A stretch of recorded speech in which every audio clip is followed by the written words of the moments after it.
Good afternoon, D&D, TikTok, and beyond, and welcome to Roll for Sandwich, the series where I let fate decide my lunch. Let's go. Today I'm going to be using these dice that remind me of Superman ice cream that I bought for myself. Thanks, me. Let's get things started here with our roll for bread. 5, sourdough. Sourdough gets its name from the fact that it is made from fermented dough, which gives it its unique taste and helps it to rise. Next up, let's roll for main. 8, roast beef. So getting roast beef sent me on an ADHD rabbit hole today about the nursery rhyme of the little piggies, one of which gets roast beef and one of which has none. And turns out it was much darker than I was expecting it to be. Next up, let's roll for cheese. 3, Munster. Munster is one of my go-to sandwich cheeses. It's always been a favorite of mine, even when I was a little kid. So we're on a pretty good track today so far. All right, next up, let's roll roughage. 2 cucumbers and 4 red onion. All right, cucumbers, the old roll for sandwich staple. Pretty sure this holds the top spot for most rolled vegetable on this show. I mean, it definitely does if you include pickles. Why do we call pickled cucumbers pickles and not other pickled things pickles? You can pickle onions, why don't we call pickled onions pickles? Anyway, solid sandwich so far. All right, next up, let's roll wild magic. 3, popping boba.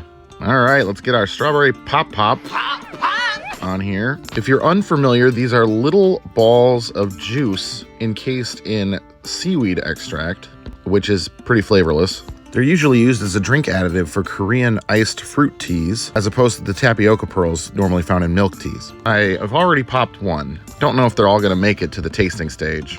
All right, last but not least, it's the D20 sauce roll. Here we go. Nat 20, woo baby. This may seem out of left field, but I'm gonna go with this Herdaz guacamole salsa. If I went with something safe like mayo, I think it would just taste like strawberry. This will add a little bit of spice and some savoriness from the avocado, and I think the little tartness from the strawberry will complement it rather than fight it. All right, let's go and very gingerly get our sandwich put together here, trying not to pop our boba. Gently insert our toothpicks to hold the sandwich together, and let's go ahead and get it cut in half. I sped this clip up because I was trying to be very gentle. And let's go ahead and take a look at that cross section.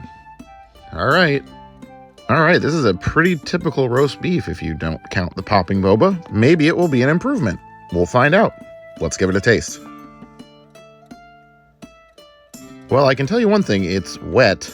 I think only one survived unpopped before the bite. All in all, the taste isn't too bad. Every once in a while, I get a lot of that strawberry in one bite and it switches to kind of tasting like a random peanut butter and jelly. But for the most part, it's a decently balanced roast beef. I'm not gonna run around telling everyone to put popping boba on their sandwiches though. This one gets a 7.3 from me today, and of course, I've gotta call this one the magnitude. If you celebrated, I hope you had a great Father's Day yesterday. I'll see you on Wednesday.